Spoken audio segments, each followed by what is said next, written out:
Okay, today I'm going to be talking about Warlock by Oakley Hall. It was published in 1958. It's a Western or anti-Western, depending on who you ask. I would call it more of an anti-Western, and we'll talk about the reasons why in a bit. This is a really interesting book. It's held up as one of the classics of Western fiction alongside Blood Meridian, Lonesome Dove, and Butcher's Crossing. And I think it does absolutely deserve to be up there. It's very different than Blood Meridian, much more like Lonesome Dove, but it's an amazing book. So it's a lot about the violence baked into American culture. The themes are kind of hard to talk about. It's not really interested in answering questions. It's more interested in asking questions. And the main question I think it's asking is, how does a society built on violence conduct itself when morality and law are at odds?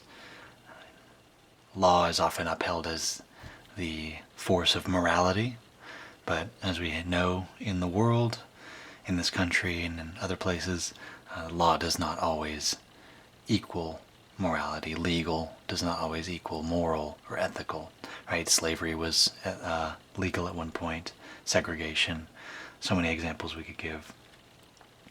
The other important question I think this book is asking is one's moral character determined by the society around them or by something internal, right? Who defines morality? And we'll talk about how the book explores those themes as we go through the quotes that I picked. It's a retelling of the Tombstone OK Corral myth, right? Wyatt Earp shooting a bunch of people at the OK Corral with the help of his brothers. It uses different names, but it's essentially a mythologized, simultaneously mythologized and humanized retelling of that story, which is kind of a great American myth. This book was beloved by Thomas Pynchon. I just did my videos on Gravity's Rainbow, which is what a crazy book that was. And this book feels a lot simpler on the surface, but I think Pynchon loved it because it deals with a lot of the same issues that he was dealing with in his books. The structures of society and the abyss, as he puts it, I guess, between humans and the structures they build. So yeah, we'll go ahead and get into it. As you might know, if you've watched my other videos, I don't do a lot of plot summary. This is the best watched after you've already read the book, but I do get into spoilers, so just be aware of that if you haven't read it. Alright, so this first quote happens from Bud Gannon's perspective, or John Gannon. He is a former member of this gang of rustlers, cowhands, under a man named Abe McCown, and he left the gang after something pretty horrible that happened that you find out later in the book. But right now he's watching his brother Billy about to start a fight in the saloon, and he's kind of caught between his former identity as a gang member and his duty to morality, that he has a very strong conception of morality in himself. So this is him caught in between those two forces. Gannon felt leaden as he stood alone against the bar, watching, in the mirror, McCown's disposition of his men.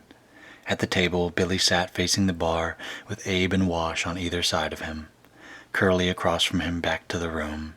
So it would be Billy. He remembered that his father, dying, had charged him with watching out for Billy until Billy was grown. But Billy had grown too fast for him, and already Deputy Jim Brown was dead by Billy's six-shooter. His responsibility had been long ago dissolved in incapacity, and now the dread he felt as he stared into the mirror was more disgust and hopelessness than fear. He had fled this hard and aimless callousness, where a human life was only a part of a game, and never, so far as he had seen, a fair game. He had thought he could escape it by fleeing it, but he could not escape having been one of McCown's, nor the nightmare-crowded memory of what they had done, himself as much as any of them, one day 6 months ago in Rattlesnake Canyon just over the border, and he could not escape himself. So we see Billy as the kind of quintessential product of his environment. He was born into a violent world. He was raised around violent people, and now, despite his brother's best efforts, he is a violent person. He's brash and callous, and he murdered a deputy in cold blood. This, I think, is making a point about the power of your environment. And I think the power of support and a loving family is not to be understated, but sometimes those forces of the environment of violence and hatred and callousness are too strong even for love to overcome. We see here too Bud's disillusionment with the world, his failure at trying to care for his brother and keep him from turning violent. It's become disgust and hopelessness more than fear. Right? He doesn't think that at this point there's anything to be done about his brother, and I think he feels that the same about the world at large. We see too, though, the power of Bud's internal conscience, right? Because he was raised in the same environment as Billy, but he didn't turn out the same. He came face to face with violence and terror, and he decided to turn away from it and be a better person. And so here we see the suggestion that though the world does have its hooks into everybody, right? You're fighting against your environment. There is something internal in some people that allows them to break free of that. So this next quote, we're going to meet Dr. Wagner and Miss Jessie. Both of them are very involved with the miners in the town. It's a mining town, and currently the miners are kind of in a struggle against the mine owner, the company who owns the mine, for abusing them, for not taking care of them when they get injured, for not making sure the mine is safe. Miss Jessie is kind of a nurse to the miners, and obviously Dr. Wagner tries to give them medical care. But Miss Jessie is known as the Angel of Warlock, and here we get Dr. Wagner's assessment of her character and her role. Her face saddened. He knew that sympathy was as real as anything about her, and the tears when Cassidy died would be real, and yet he wondered if any of it really touched her. He had always the feeling that death could not touch her, as rough men could not. He himself had always hated disease and death, and all the other outrages of nature upon man. But he himself became always less removed. Hating them, he had slowly come intensely to hate Warlock, where death was so commonplace as to be a sort of rude joke, and especially to hate the mines that were the real destroyers of men. Most of all he hated the Medusa, the worst destroyer, and so he had come to hate its superintendent, MacDonald. Yet Jessie too had seen much of death. She had spent her girlhood nursing her father to his slow demise, and now she had nursed more dying men in Warlock than he could count any more, holding their hands as they departed quietly and bravely, as they usually did if she was with them, for they knew it was what she wanted, though others wept or fought and cursed death, as though they could drive death off or shout it down. And now in the last week or so he had come to see that she was in love with Clay Blaisdell, had fallen in love with him immediately, was in love as obviously and unaffectedly as she was Angel of Warlock. He wondered if that could touch her either. I think the main point being made here is that compassion requires great strength to keep up. We see a world where violence is kind of the default, where death is so commonplace as to become a rude joke, and so it's easy to become callous and violent and hard. But Miss Jessie, is doing the hard thing. She's taking care of people. She's taking on some of their suffering for herself. But this part about wondering if these things really touch her, I think speaks to the necessity of emotional distance with compassion. If you're like Dr. Wagner, who is constantly furious at the world, the injustice of it, the hatred, the violence, he is constantly overwhelmed by this hatred. He's too emotional. He's burning out, right? But he looks at Miss Jessie, who's able to do this work day in and day out, and wonders if the deep suffering of it, the pain of it, the grief really touches her, because if it did, he surmises she would probably be a constant wreck. And having worked in some social services areas myself, it seems right that those people who work in social services or who worked with suffering, right, humanitarian type causes, they have to have some form of emotional distance.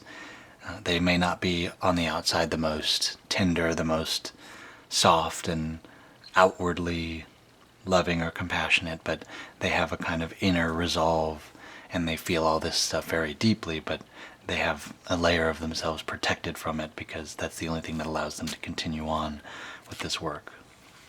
And so this ability to grieve, to weep when someone dies, to feel their suffering and empathize with it, but not fall into despair, not succumb to hatred, is probably the most difficult thing one person can do. So we're in the same scene, and here the Dr. Wagner is conversing with Frank Brunk, he's one of the miners, and he's trying to start a union. And Brunk and the miners all look up to Wagner, and so they want him to kind of help lead their movement, and he won't do it. And this is the conversation they have. He had told Brunk many times he would not engage himself in trying to form a miners' union. He had told himself as many times that there was no reason why he should. He said with finality, "I am a doctor, Frank. That's all I am." That's a funny way to be, for I am a miner, but I am a man too. He didn't answer. He picked up his bag. Brunk said bitterly, "Well, don't worry. They won't fight when a man dies, not having any of that moral fiber you said. But maybe they will try to cut wages one of these days. I have never seen a man yet that wouldn't fight for money." So we see here Dr. Wagner's fear of becoming too involved with the cause, right? That, again, that anger, that hatred he feels is already so intense, he fears that it might destroy him if he gets any closer, if he allows himself to take an active role in the union movement. But Brunk's response to this, right, I am a miner, but I am a man too, it's putting forth this question of identity, right? What are we? Who are we? If you allow yourself to be categorized into a simple box, I'm just a doctor, or I'm just a miner, right? Whatever it is. It puts limits on the types of connections you can have to other people. It puts limits on the ways you can interact with the world. And that saying, you get what you put in, right? If you limit what you put into the world, that limits what you get out of it. In order to be a fully fledged person, I think we have to step outside of our comfort zone fairly consistently. That's the only way to grow as a person. That's the only way to really contribute to the world. You also have this question here, what do we owe our fellow man? Right? What does Dr. Wagner really owe Frank and the miners? He does their medical care. Does he owe them more than that? This idea of community, right? We all do what we can for each other. It's more complex than you think, right? Where does that end? Where do your boundaries end? What do you owe the person standing next to you? All right, so we're going to meet Abe McCown and Curly Byrne here. Abe, as I mentioned earlier, is the leader of this gang of rustlers, and Curly is kind of his right-hand man, one of his oldest friends. Abe has been getting more reckless, more violent lately. Curly is trying to be a voice of reason here. "Abe," he said, "anything where you stand to win, you have got to be able to stand to lose, too, for that's the way things go. Abe," he said, "maybe I know how you feel some, but say you kept on being the biggest man in the San Pablo Valley, and Warlock, too. You still wouldn't be the biggest man in the territory by a damn sight. And say you called out old Peach and the cavalry, and massacred them and took Peach's scalp. Where'd you go then? What did you have to be the biggest of then?" So what Curly's getting to here is the insatiability and the futility of ego, right? What would you have to be the biggest of then? if your only goal is to be powerful, to accrue status or wealth, there's no end to that, right? That's why we see the richest people in the world, even though they have more money than they could ever spend in a lifetime, all they want is more, more, more, more. Powerful people, they just want more power. And so Curly, who is a little more happy-go-lucky than Abe, he's trying to make this point. Where does it end? Speaking of those rich people, right? The billionaires of the world. There's this notion of toxic masculinity, I think, that is created in a capitalist society. America being the foremost example of a capitalist society. It's a society that encourages you to accrue wealth and power. And so Abe here is not literally chasing money, but he is chasing power. And so this is another example of society, the society you live in, shaping your character and what you desire and what you think is important. Finally, you have a notion that Abe is both victim and aggressor here. And he is victim because he is, again, shaped by that society. If you read this book, you'll know his father is just as nasty and violent. How much of a chance did he really have, right? So maybe this desire for power to be the biggest man in San Pablo, right, is a way of protecting himself. Those patterns he learned in childhood. And it's that notion that the abused often becomes the abuser, right? It's cyclical. So his existing violent tendencies are being augmented and redoubled by the society that he, again, was victimized by and now victimizes others in. So we're going to be with Bud Gannon again, and Carl, who is the new deputy sheriff. They're talking about Blaisdell, and by now you'll be well acquainted with Blaisdell if you've read the book. He is the marshal they brought in to help deal with Abe McCown and his rustlers. He's also the book's stand-in for Wyatt Earp. So here, Carl and Gannon are talking about Blaisdell and kind of talk about what makes a real man. I had got to thinking that if I didn't go up against McCown sometime, I would know I was dirt. But maybe that's wrong. Maybe he is the one. I don't know. Maybe I mean big enough or clean enough or something to do it. My goddamn, how I have chewed myself to ribbons over that bunch. But maybe McCown is Blaisdell's by rights. Gannon said nothing. It seemed to him that hate was a disease, and that he did not know a man who didn't have it, turned inward or outward. He had felt the hate when he had walked along Main Street tonight, hate for him because he was suspected of being friendly with McCown. He wondered if McCown in San Pablo could not feel the hate all the more. Maybe McCown had gotten used to it long ago. Carl hated both McCown and his own self, and that was the worst kind, the pitiful kind. So there's several things going on here. They're talking about values. So one of the things we see here is, I mean big enough or clean enough or something to do it. Clean enough implies that there is a sort of moral character that is inherent to a person that is necessary in order to enact just violence. Ethical violence, you could say. Carl, feeling like Blaisdell has that moral character, and so he would be the one to fight McCown. It's kind of this conception of violence as a privilege only afforded to the morally strong. There's also this mention of, right, maybe McCown is Blaisdell's by rights. By rights, what does that mean? Well, we could think back to Gannon's discussion of violence as a game, where there are rules and principles that must be followed. And so Carl, not being big enough or clean enough, doesn't have the right to fight McCown. And so it throws up this huge question of, if an individual person has to be morally clean to enact just violence, does the law system itself have to also have that moral cleanliness? Do the people involved in the legal system have to have that cleanliness, that that strong conscience.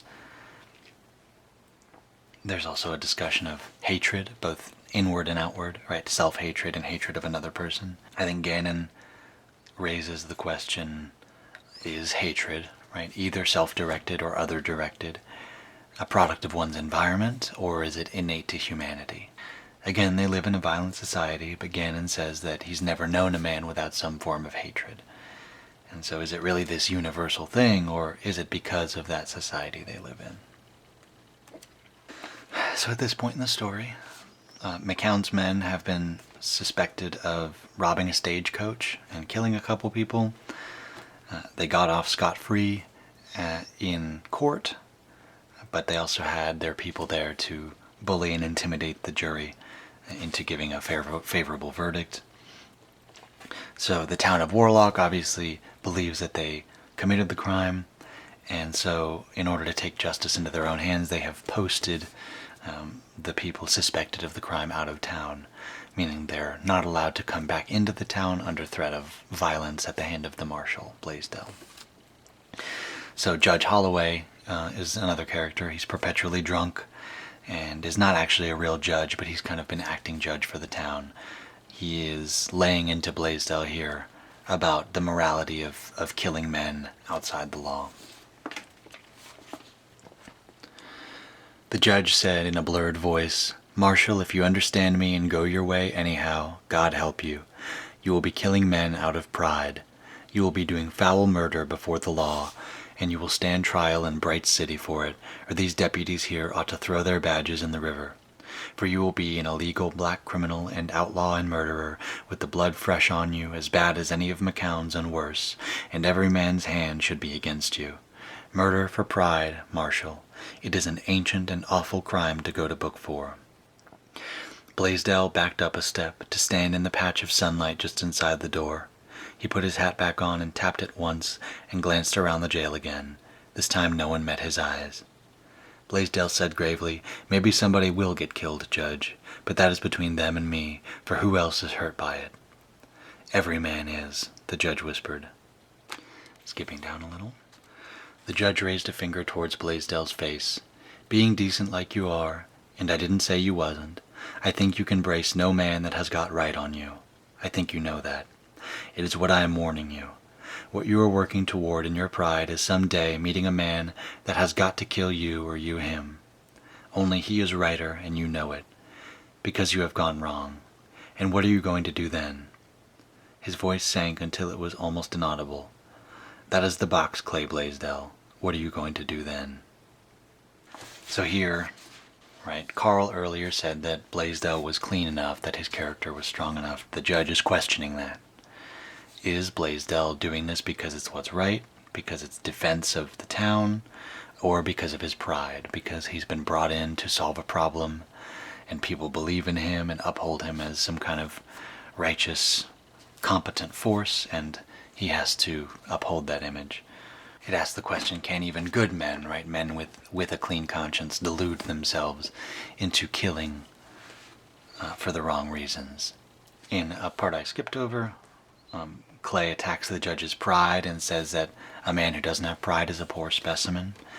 And the judge talks about pride as a vice, as a negative trait, and Clay talks about it as a necessity. And so we are asking the question, is pride a vice or a necessity in a kill or be killed society? Do you have to have pride even if you are an upstanding, immoral, clean person? Does pride allow you to stick by your values and your judgments? Or is it something that can lead you down a dark path? And I think it can be both. I think that's why it's so dangerous, right? You must have some pride to stand by your convictions, but after a certain point, your pride will be getting in the way of you doing the right thing, right? You will have to kill someone who is righter than you, and you know it, and what will you do then? So I think it's a very interesting discussion.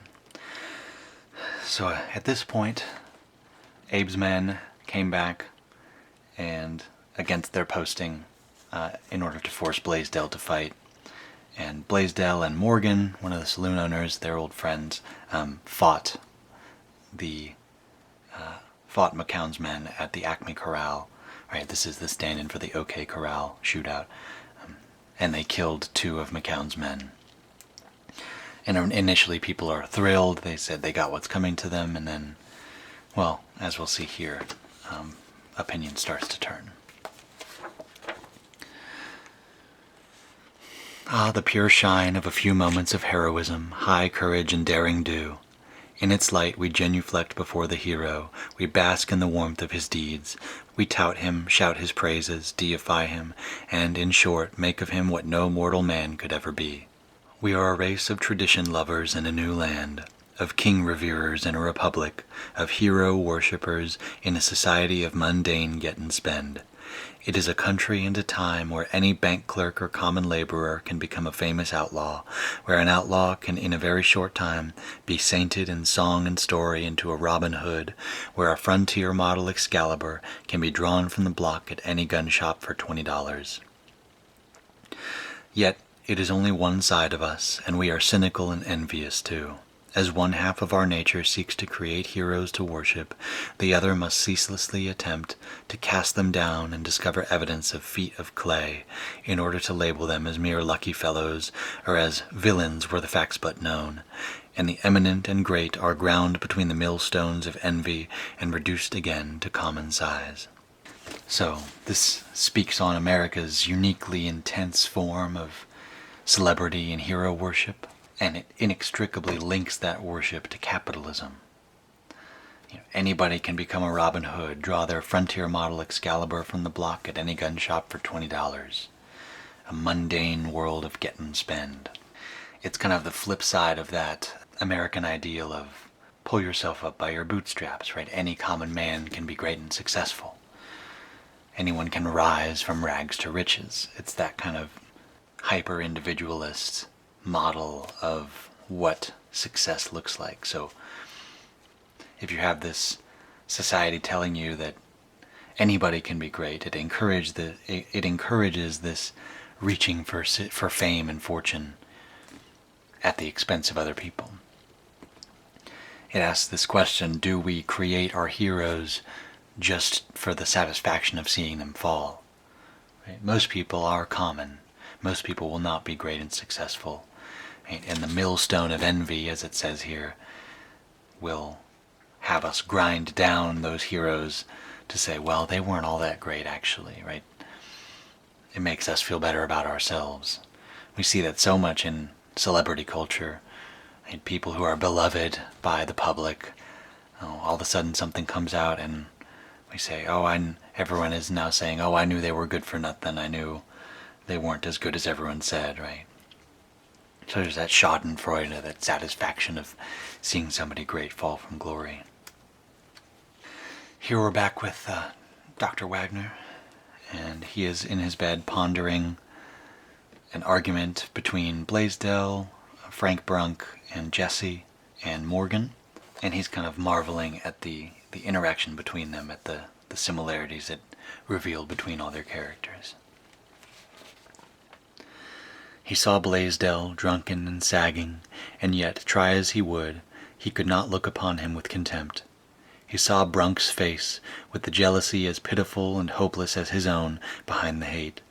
He saw Morgan's face, full of murder, and yet it was the face of a man much more than the mere unscrupulous and violent gambler he had seemed. He remembered Jesse and Morgan crying at the same instant to Brunk to stop, in their different voices that were as one voice, and remembered them only minutes later facing each other as deadly enemies. It seemed to him that in this night he had seen many symptoms of the obsession which he had already known in Jesse.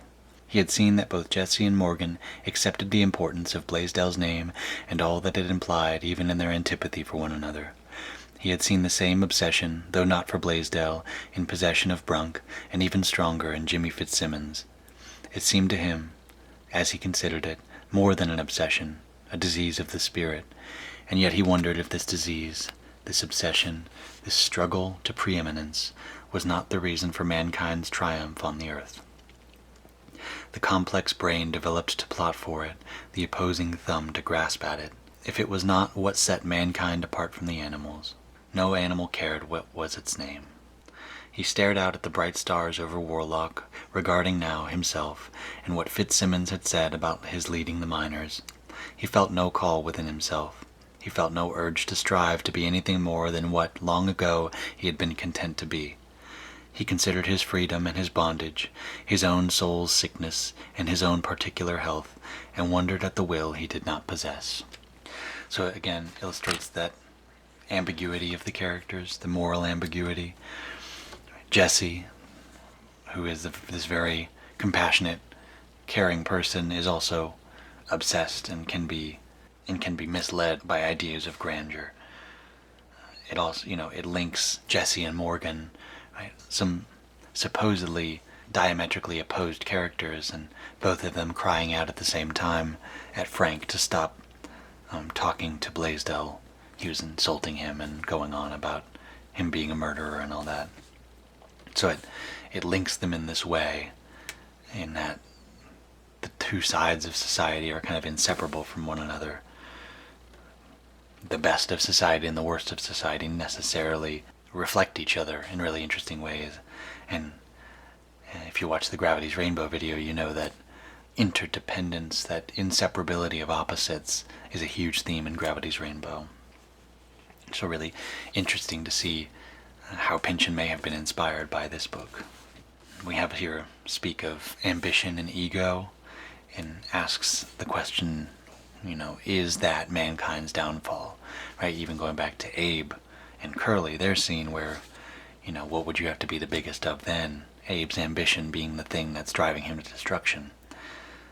The Doc sees that in everybody except himself, and so that also kind of reinforces his outsider status, his inability to really understand other people, because he's always looking in from the outside. He doesn't feel the same ambition. He wonders at the will he did not possess. So it's just an interesting character moment for him as well. So, if you've read the book, you'll know that much of it is told through the journals of Henry Holmes Goodpasture, and so he's a resident of Warlock, and here he is reacting to Morgan killing Brunk in a bar fight, essentially, and then the miners, in retaliation, burning down Morgan's saloon. I burn the midnight oil. I bleed myself upon this page in inky blots and scratchings.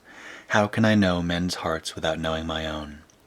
I peel back the layers one by one, like an onion, and find only more layers, smaller and meaner each than the last.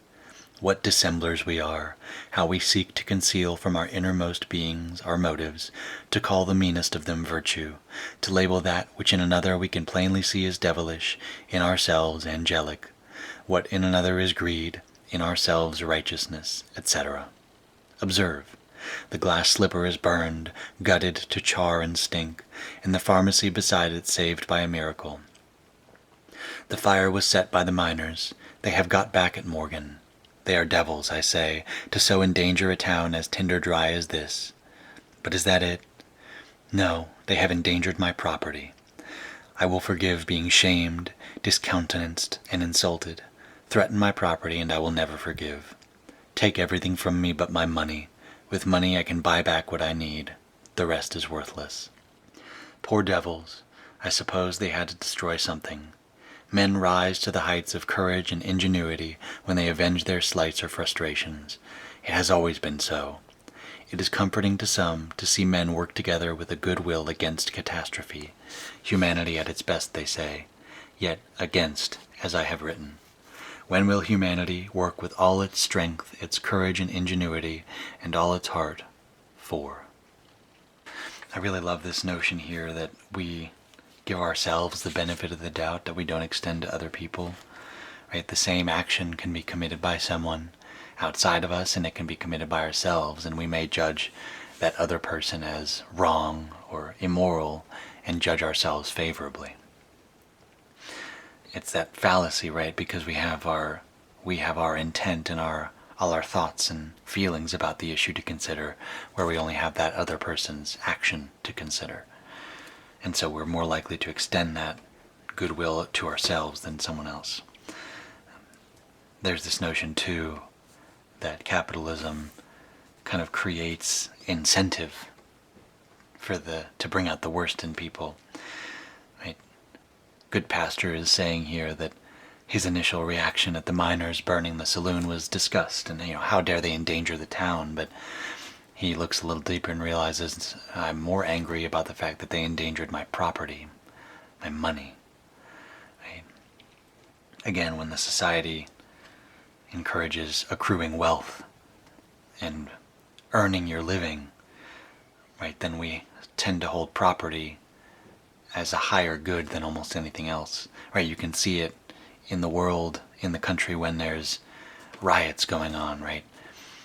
Some person is killed unjustly, and there are protests and then riots, and people say, well, I was on their side until they started burning cars and breaking windows. They're more outraged by the destruction of property than by the unjust taking of someone's life. And the society we live in, like I said, encourages that.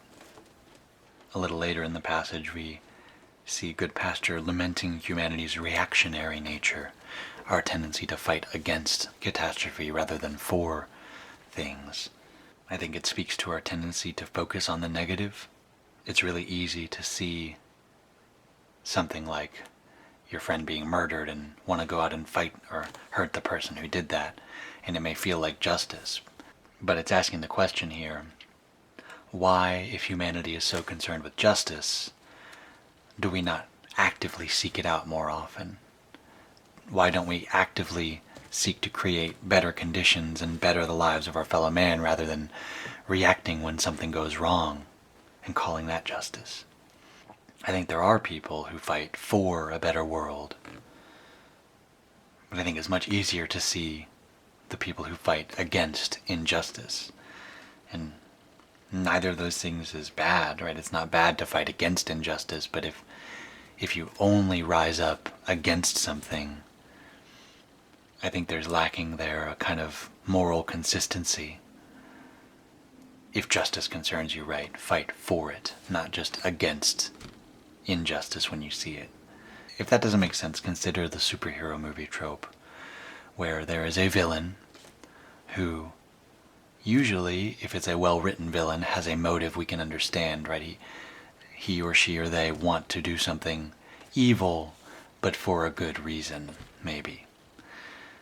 We can sympathize with their motive without condoning their actions, right? But in a superhero movie, the typical course of the movie is to stop the villain's evil plan so that the terrible thing they want to do to the world is not done.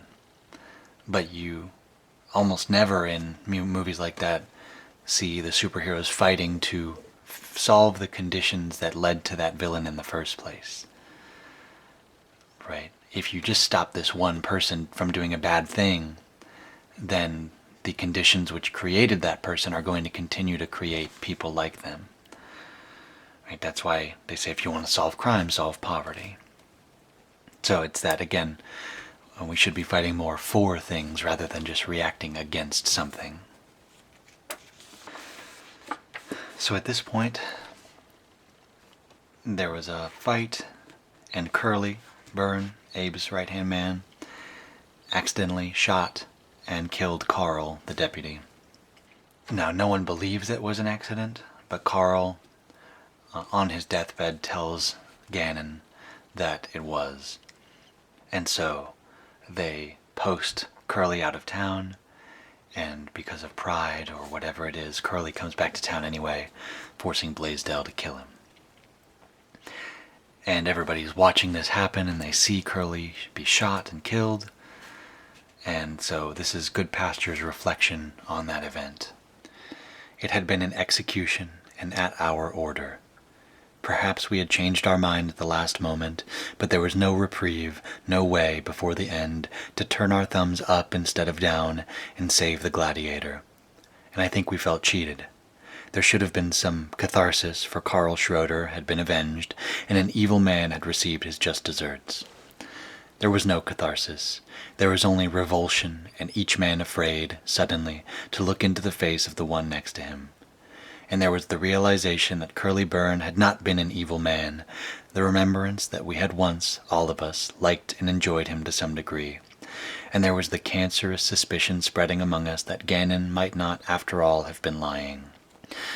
I feel drained by an over-violent purge to my emotions that has taken from me part of my manhood, or my humanity.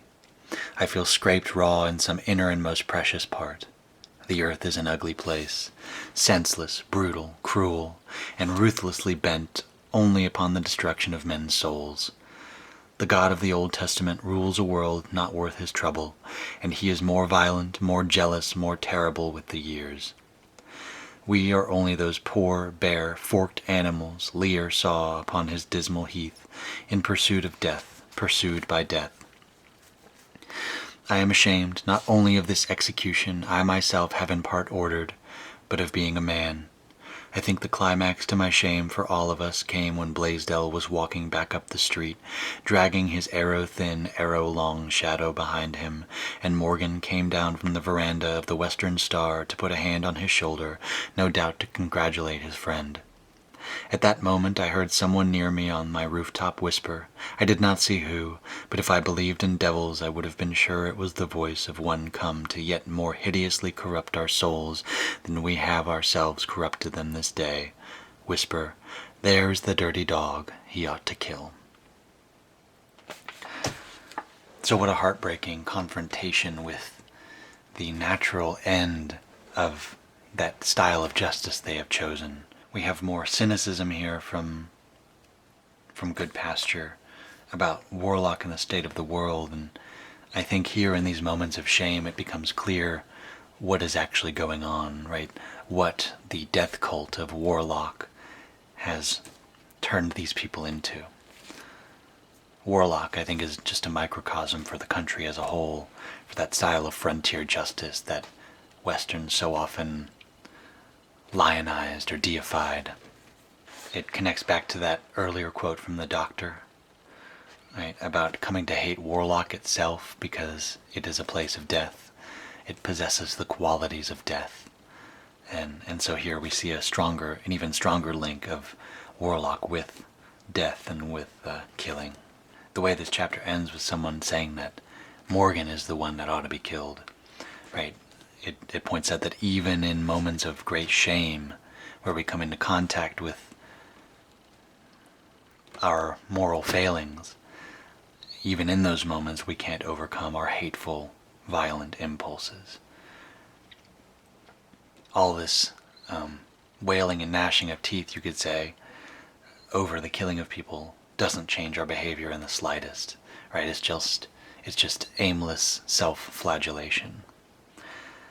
And then finally, this also asks the question, when is killing just? Can killing ever be just? So moving on, after Curly's death, the rest of the McCown's gang has been posted out of town as well, and so Bud Gannon goes and tries to warn them not to come into town because he doesn't want another gunfight.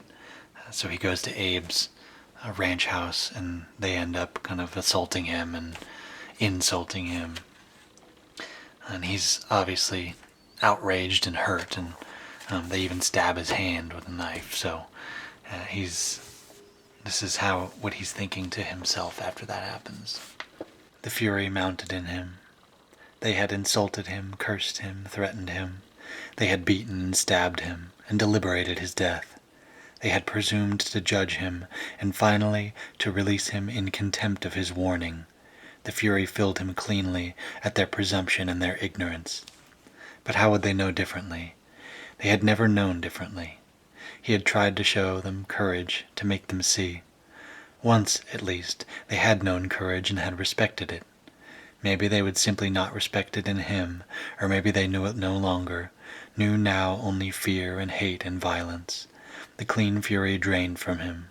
He had been able to show them nothing. And now he could almost pity Abe McCown, remembering the desperation he had seen in Abe's eyes as he leaned upon the knife, Abe fighting and torturing for the right, as though it was something that could be taken by force. for right had been embodied in Curly's death, and perhaps Blaisdell was as desperate in his way for right as McCown was. But he knew that Blaisdell would not cold-bloodedly kill for it, would not plot to take it by trick or treachery. Not yet.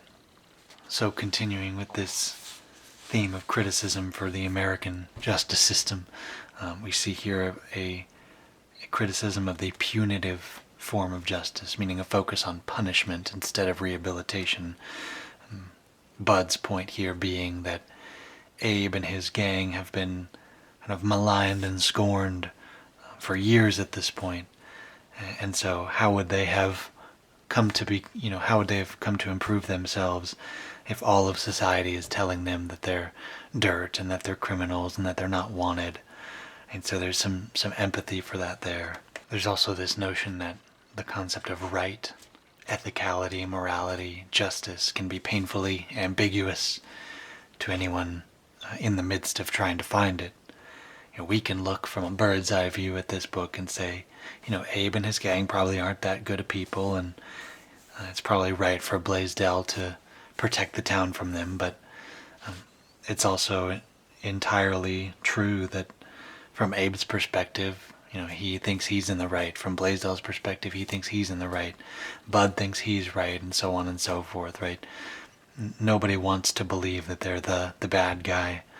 And so the scene, I think, gives a lot of depth to Abe's character, and even in one of his worst moments, right, where he's torturing his former friend by stabbing a knife in his hand and leaning on it, Bud is able to find sympathy for him, see the whole person created just as much by society as by family and as by Abe's own character. So it's a really interesting scene there. Moving on from that, shortly after that scene, literally right after Gannon leaves, there's a gunfight at Abe's place, and Abe is killed. Someone shoots and murders him, basically.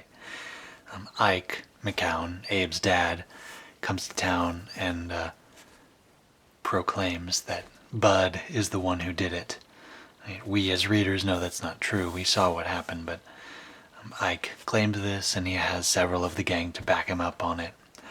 So he's talking to Judge Holloway, who, as you remember, is a drunkard and not really a judge, but who has a very idealistic and reverent view of the law.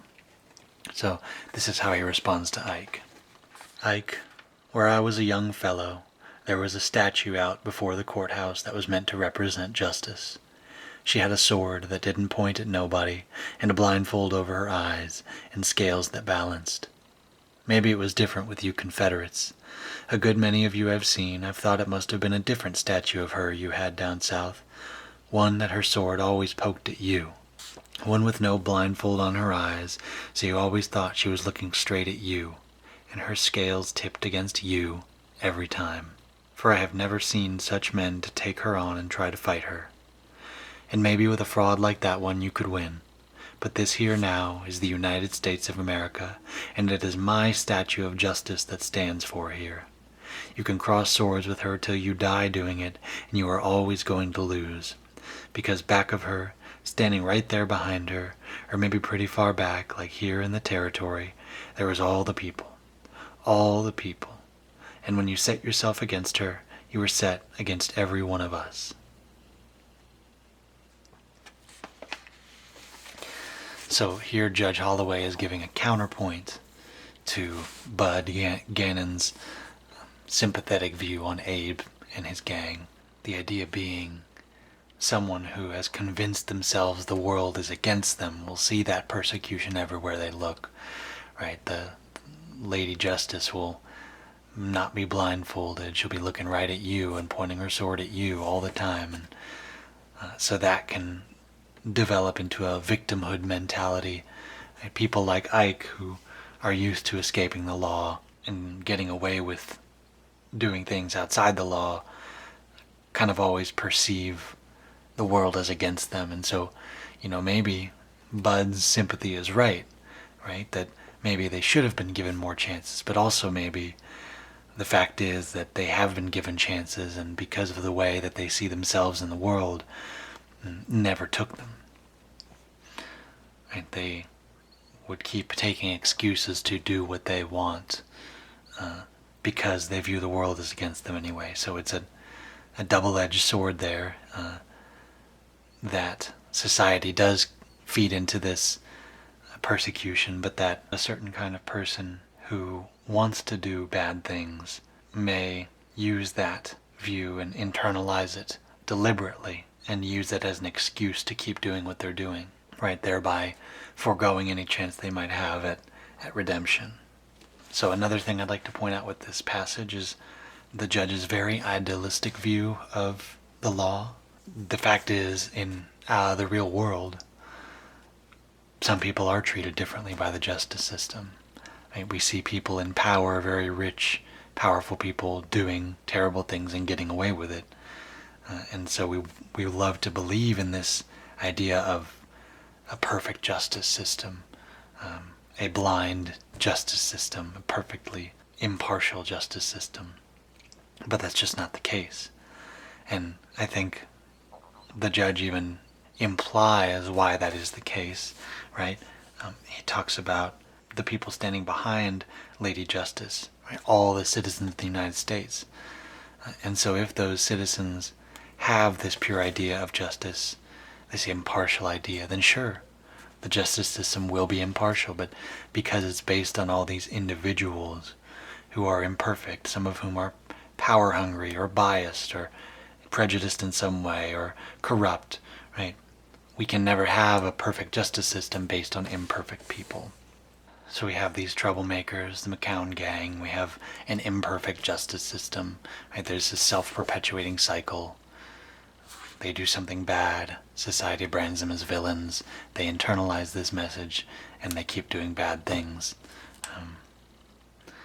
I think that's what we see with a lot of people in the country, or in the world really, who are in this vicious cycle of violence or crime, seeking power, whatever it is. So returning to the kind of, I guess, B plot of the book, right? The miners' union, the miners and Doc Wagner rising up against McDonald, who's the superintendent for the Medusa mine. McDonald and the owner of the Medusa mine eventually call in General Peach and the cavalry, right? U.S. Army cavalry. And Peach, being this old, kind of deranged, demented man, comes up and threatens Blaisdell, and everyone expects Blaisdell to shoot him down, but Peach is revered as a hero by a lot of people, and he's really of no threat to anybody physically, but he beats down Blaisdell, and Blaisdell does nothing, and we're back to Goodpasture's diaries here, and this is his reaction to that scene of this old demented man beating down their very strong marshal, right, their hero archetype. It was a thing I wish I had never seen, a man's downfall and degradation. Poor Blaisdell. Should he have pulled that trigger? I have fought the question pro and con to exhaustion in my mind. Yet was he not subscribed to it when he made his stand? And was it Miss Jessie's will directing him to that stand? I will not blame her. Poor Blaisdell. We had already seen that incapacity that brought him low today. It was evident, too, when he was overrun by miners before the jail. That flaw of mercy or humanity, or of a fatal hesitation to be the aggressor at gunplay, or too much awareness of the consequences if he had pulled the trigger on both occasions, not to himself but to this town. How would I have him be different? If he had not had this flaw, he would have been no more than a hired, calloused killer of men, and we would have turned against him finally for that very heedlessness. Instead, we will turn against him for his failure to be heedless, of consequences or of life, for seeming weakness, for that hesitation that was his ruin, for failure. Now he is pitied, and pity is no more than contempt, beribboned and scented. Pity and shame, shame for him and for ourselves who share it. Shame and pain must savagely turn upon its cause, which is Blaisdell. He should have fired. Yet how could he have fired upon an old man, an insane old man, but one still to be honored for past deeds and for his position? Ah, but a cunning and treacherous, insane old man, who, by the contrivance of turning his back upon Blaisdell, confessed that he knew Blaisdell to be honorable, and must have known that Blaisdell would not fire upon the man who is, after all, the embodiment of law and authority in this place. Poor devil, he must wish himself dead, honorably dead. That is, perhaps, what should have been. He should have killed General Peach and been himself instantly, unambiguously, and honorably killed by a volley of carbine fire. We would have crowned him then with laurels for tyrannicide. Now, too late, I can formulate it. I asked of him only that he not fail.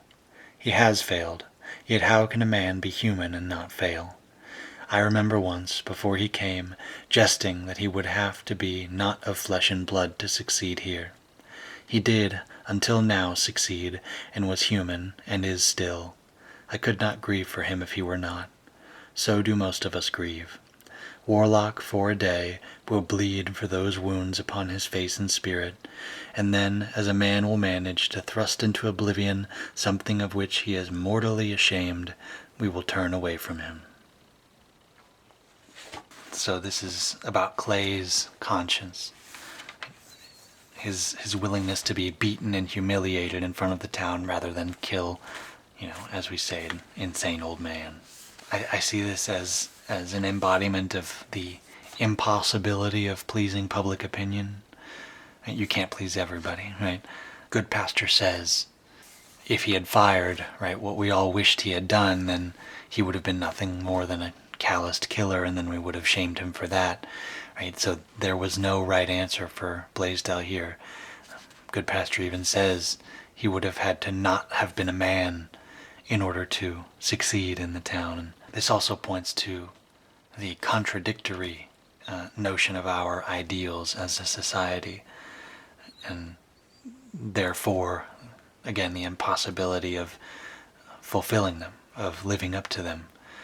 No real human being can live up to the ideals we set, right? Because we value violence and justice and kindness all at the same time, at least seemingly.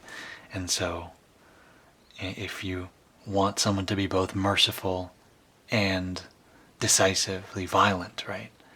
Kill your enemies, but don't kill people who don't deserve it. But don't let yourself be humiliated, right? There's always a failure, no matter what you do. And so I think this is a really great summation of that tendency for us to set people up for failure, right? There was that passage earlier about heroes and how we build them up to be this impossible stature, and so when they reveal their humanity, right, because they are human after all, we enjoy watching them tumble from grace and saying, well, see, they were no better than me after all. Right? It's a vicious, I would say, predatory system. So here we're at a union meeting, essentially. Doc Wagner has agreed to take some part in leading the miners in their union, and Jimmy Fitzsimmons is this younger man, this miner who was injured and has also taken up somewhat of a role in the union, and he's much more energetic and brash and willing to do whatever it takes to achieve the union's goals, right? Whereas Doc is older, he's more reserved, he thinks more carefully, and so this is him seeing Fitzsimmons in a leadership role and realizing his place in the union. And also Jesse has been kind of having a nervous breakdown, so in this scene he is essentially telling her to rest, and so she can kind of recover and get back to being herself. She was silent. He thought of her and Blaisdell leading the miners and wondered if it was any more insane than his trying to lead them himself. He gazed at his world through inward eyes and saw all his ideals and aspirations crumbling gray and ineffectual. He saw himself a fool. Much better, he thought, a torchlight parade than what he would have brought them, if he could have brought them anything. How much finer the flame of the Medusa stope mounting the shaft-head frame against the sky, than the gray ashes of reason. He had deluded himself with his ideals of humanity and liberality, but peace came after war, not out of reason. They would have to have fire and blood to make their union.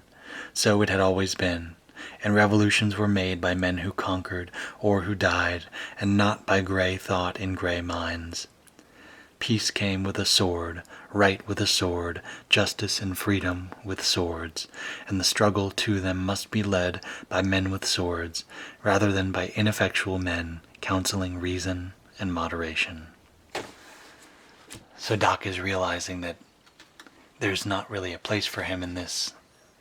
What it really is an act of revolution. It's despite the moral ambiguity of the rest of the book, right? What is just violence? Ethical violence? What is justice? Right? This is seeming to claim that violence does have a place and that it's necessary in some circumstances to bring about change. Now, if you think back to one of Goodpasture's entries, he spoke about the notion of fighting against something versus for something. And we see here that really this is a fight both against something and for something. And so the notion that I think you're always fighting against something in order to be fighting for something. The miners are fighting against injustice, against oppression, against exploitation, for a better future, right? For a future where the mine is safe for them to be in, and if they're injured, they're taken care of and they're paid properly, right? And so this combining the ideas of fighting for and against, right? They're almost always together, and the idea of just violence here is defined as violence which brings about a better future. And so it seems to say that when you have no other option, right? When peaceful protest, when reason and logic have failed you, then violence is the only course of action. It is justified to use violence to create a better society if the powers that be won't allow it any other way. I think about Martin Luther King versus Malcolm X. People are much quicker to praise Martin Luther King Jr. because he advocated for peaceful protests. But he also didn't outright condemn riots, right, or violent protest, you could say. What he said exactly was certain conditions continue to exist in our society which must be condemned as vigorously as we condemn riots. And so he understood why people were acting violently. Gandhi as well is also remembered for championing pacifism and peaceful resistance, but he is also quoted in saying that if pacifism had failed, then violence would have been justified in his quest for justice. So, in conclusion for this passage, the book seems to have come to this conclusion that violence, fighting for something, is justified when it's in service of uplifting the downtrodden. Right? It has to be for bettering a future for people who are not in power, who are powerless, who are exploited or oppressed, right? So this is the last quote I've chosen in the book. It's another one of Goodpasture's, and this is kind of his conclusion as he's seen all that's happened in Warlock and the violence and prejudice and hatred and justice, right? Everything that's happened throughout the course of the book. It is 4 a.m. by my watch. Mine is the only light I can see, the scratching of my pen the only sound.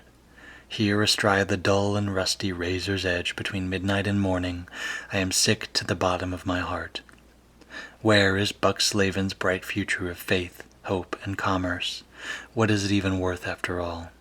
For if men have no worth, there is none anywhere. I feel very old, and I have seen too many things in my years, which are not so many. No, not even in my years, but in a few months, in this day. Outside there is only darkness, pitifully lit by the cold and disinterested stars, and there is silence through the town, in which some men sleep and clutch their bedclothes of hope and optimism to them for warmth. But those I love more do not sleep, and see no hope, and suffer for those brave ones who will fall in hopeless effort for us all, whose only gift to us will be that we will grieve for them a little while. Those who see, as I have come to see, that life is only event and violence without reason or cause, and that there is no end but the corruption and the mock of courage and hope. Is not the history of the world no more than a record of violence and death cut in stone? It is a terrible, lonely, loveless thing to know it and see, as I realize now the doctor saw before me, that the only justification is in the attempt, not in the achievement, for there is no achievement. To know that each day may dawn fair or fairer than the last, and end as horribly wretched or more. Can those things that drive men to their ends be ever stilled, or will they only thrive and grow and yet more hideously clash one against the other so long as man himself is not stilled? Can I look out at these cold stars in this black sky and believe in my heart of hearts that it was this sky that hung over Bethlehem, and that a star such as these stars glittered there to raise men's hearts to false hopes forever? This is the sky of Gethsemane, and that of Bethlehem has vanished with its star. So first of all, I love how this is written. I mean, it's very bleak and dismal, but it's also beautiful, poetic. This is the sky of Gethsemane, and that of Bethlehem has vanished with its star.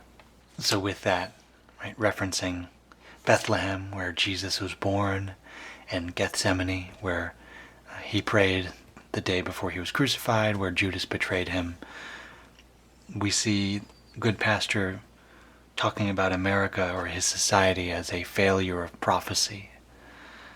Jesus was supposed to bring about the end of sin and death, and we see that there is no end to it. I think in this helplessness, as grim and bleak as it sounds, there is some hope, even if mankind is destined to violence and ambition and struggle. There will always be those who are fighting for a better future. It's not in the achievement, right? Because there is no achievement, he says. There's justification in the attempt.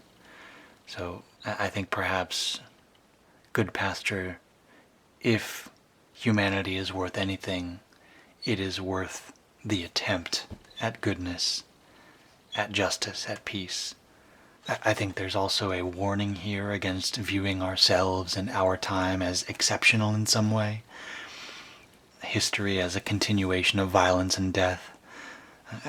One of the facts, not really facts, but just things I like to think about is that throughout history there have always been people prophesying or predicting that it was the end times, right? And so we can get in our doomerism, I guess you could call it, right, about how the world is terrible right now and it's going to get worse and worse and end in some nuclear explosion.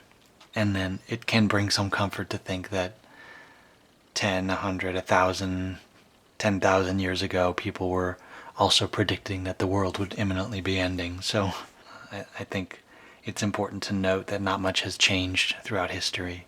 I've mentioned the quote before, right? The moral arc of the universe is long, but it bends toward justice. And I think that's true in some sense, but I think it's also true that much of the world has not changed. We still worship and tear down our heroes. There are still ambitious and greedy men seeking to destroy the world for power. At least in our society in America, the wedge of capitalism is still driving between the classes and sowing division. Right? There's things that have been going on for a long, long time and that don't seem to be changing. And so I think the final question we're left with, right, if the justification is in the attempt, not the achievement, then how can we push back against a world where the violence seems preordained? What can we as individuals do in this kind of place where violence is without end and there's injustice and struggle everywhere we look? What can we do to make it better? What will our attempt look like? And so again, I think although Good Pastor seems very pessimistic, I don't think it's a pessimistic end to the book. I think it's a challenge to the reader to say, well, okay, if this is the world we live in, then what can I do? Right?